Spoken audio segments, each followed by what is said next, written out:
নমস্কার। আজকের রেসিপি চিচিঙ্গা ভাজা। তেল গরম হয়ে গেছে, দিয়ে দেবো পেঁয়াজ কুচি, আর লাগছে চেরা কাঁচা লঙ্কা, স্বাদ মতো লবণ, পরিমাণ মতো হলুদের গুঁড়ো।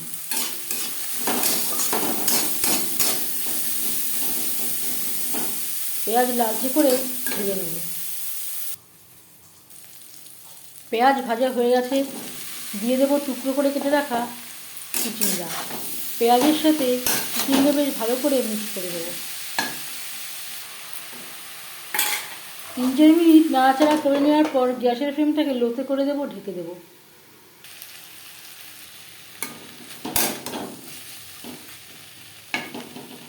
Thank you.